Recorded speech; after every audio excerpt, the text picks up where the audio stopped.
Welcome to your weekly UAS news update. This is the week of March 29, 2021. We're getting really close to 100 episodes, so I'll let you guys know in a few weeks. This week I actually got a ton of information. The first one is more information on the Mavic 3 Pro and on the Air 2S from DJI. We got some more information from DroneXL. I want to talk about the new exam and the recurrent training that is finally around the corner. It's happening next week, so I'll give you more information, make sure everybody's on the same page. We're going to take a look at footage of a drone hitting a windshield that was done during a test, and the results are actually pretty surprising. I want to talk about the drone that's on Mars. They're getting ready to do their first flight, and it's pretty exciting. And then lastly, I want to give you a Pilot Institute update, so let's get to it. Okay, the first thing this week is coming from our friends at DroneXL. Now, I'm not going to have Haye this week on the show because we're going to be recording on Tuesday in our podcast, our new podcast, the PIXL drone show. We're going to be talking about more of this in more detail. So I didn't want to bring him here and then repeat the same information next week. But if you take a look on the page, there's a YouTube page for the show and you can find much more information. PIXL Drone Show is the name of the show.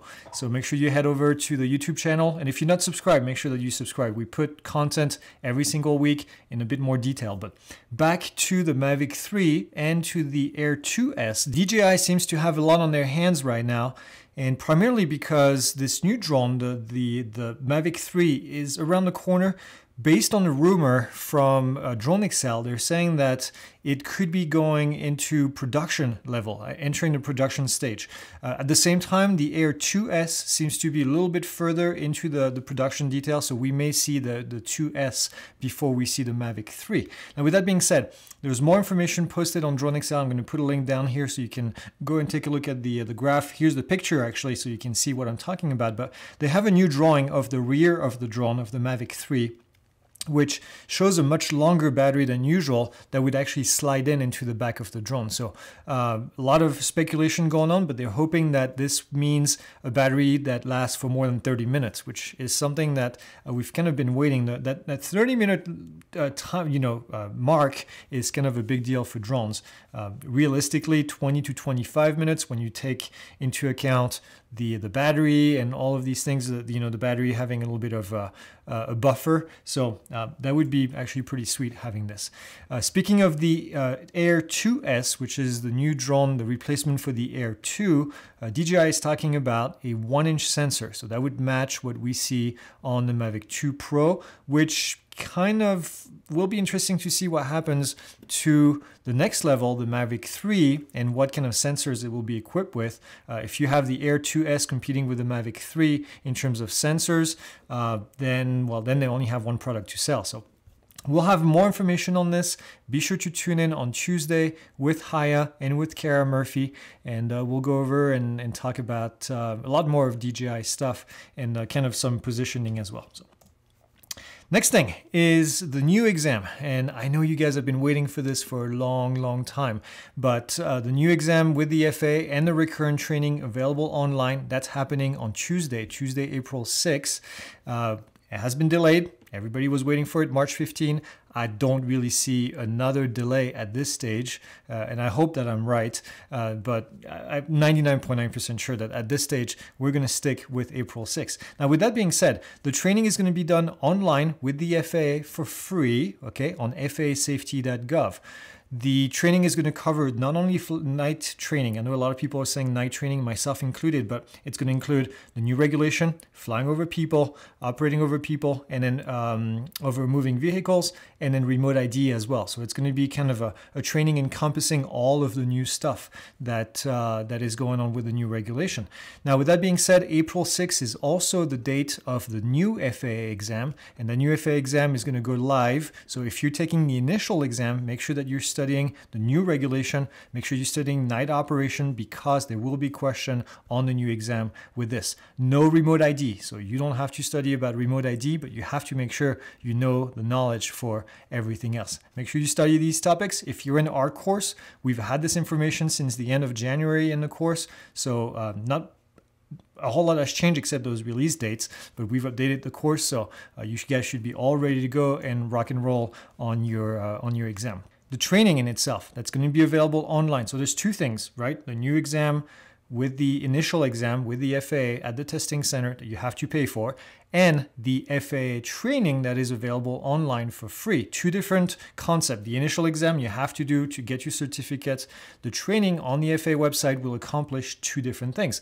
It will make you current, again, so if your currency is expiring because of the 24 calendar months, then this will act as recurrent training. You don't need to take the UGR exam, which was the recurrent exam, which cost $160. As a matter of fact, I tested. I went on the PSI website and I tried to schedule the UGR for after April 6th and it wouldn't let me. It's not available in there. So it's going away. It's disappearing, which is good, okay? It saves you guys $160 and you can just do the training online for free and then be done with it, be done for 24 calendar months again. Then you'll come back and you'll do more than likely a different training in 2 years, but we'll see when we get there.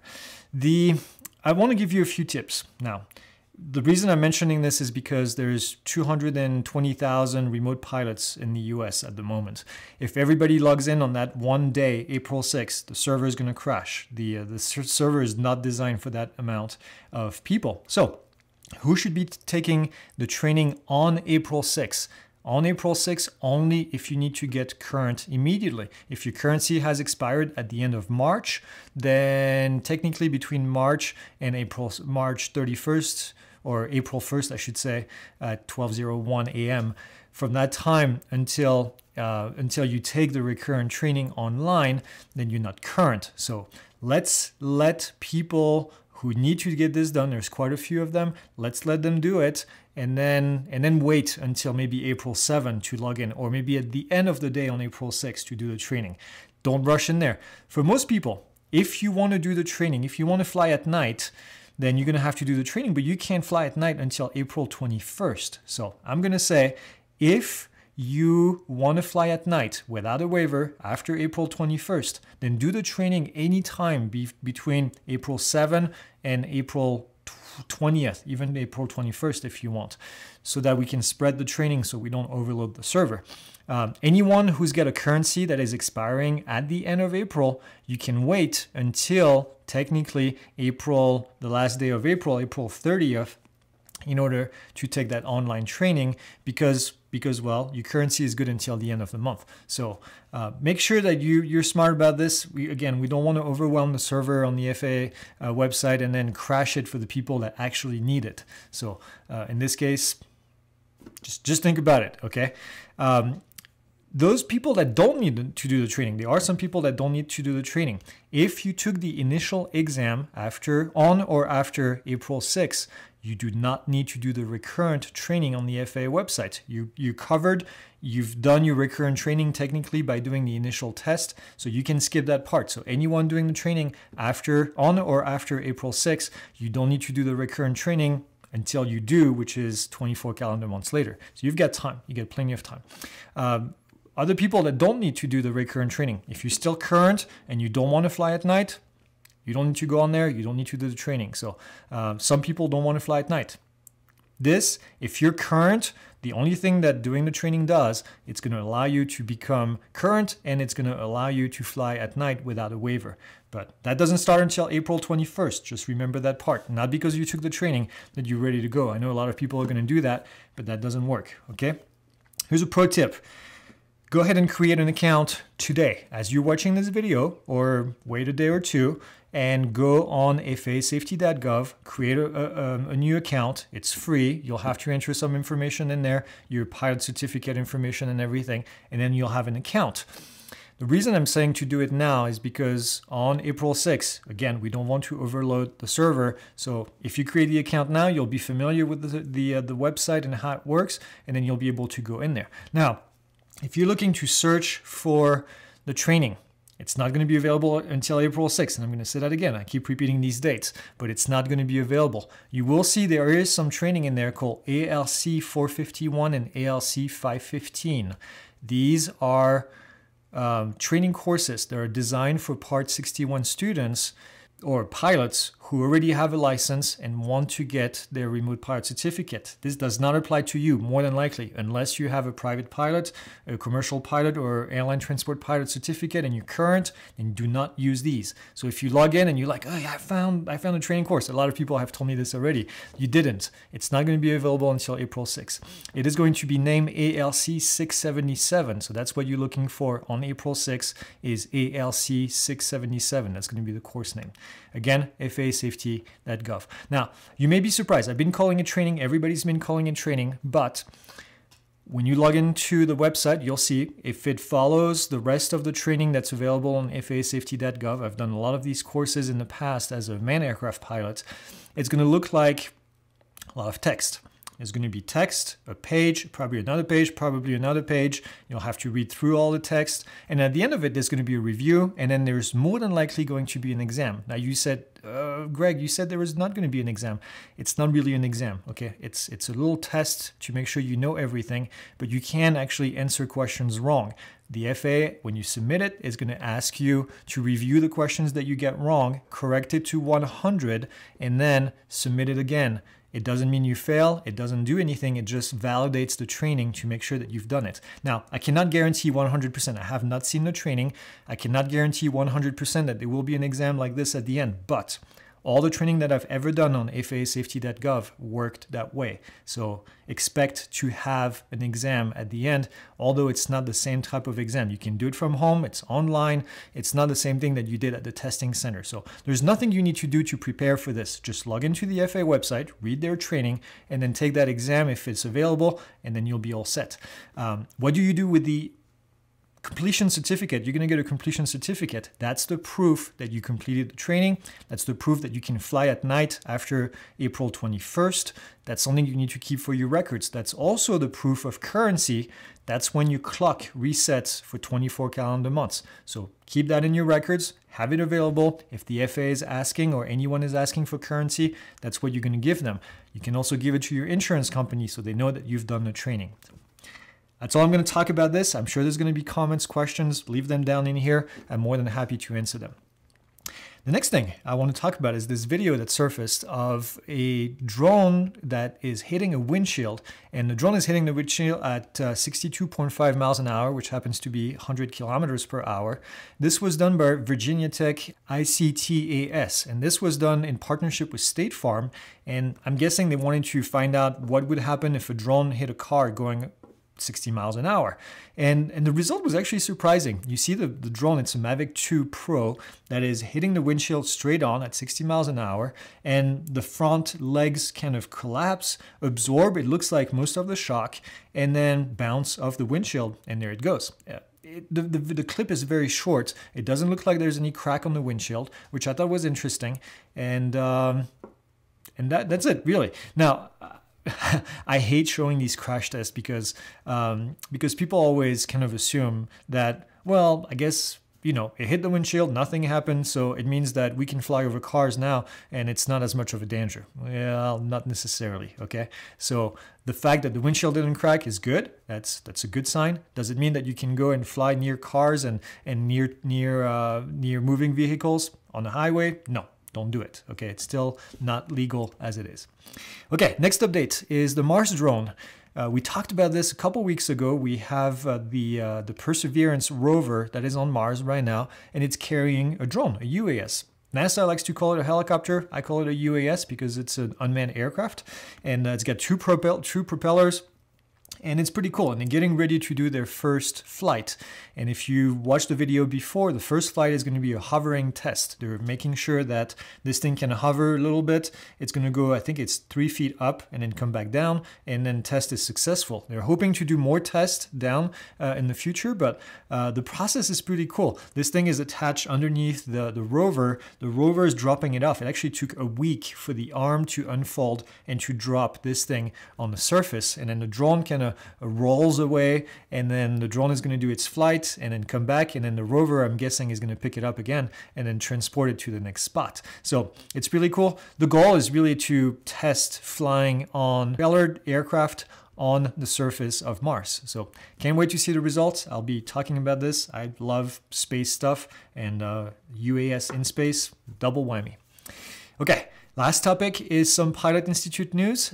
We have the podcast. I mentioned this every Tuesday. Last week, we talked to John McBride from RMUS, and John is a DJI dealer.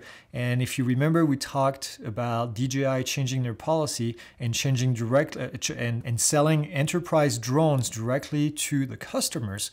And we kind of speculated that this was going to create some issues. And we have kind of a fresh take on this from John. John is one of the largest dealer, if not the largest DJI dealer. He's the oldest dealer for DJI in the US. And he has a really cool take on all this. We talk about a lot of different manufacturers and kind of their approach to selling their drones. And it's a very fresh look, and John is very direct. He'll tell you how it is, and John has been in the industry for a very long time. So if you haven't listened to the episode, it's about an hour long, but if you're driving, it's available on podcast. It's available on the YouTube channel on PIXL Drone Show. So make sure you find it and listen to it. I really enjoy interviewing John because he's kind of straight to the point, which is cool.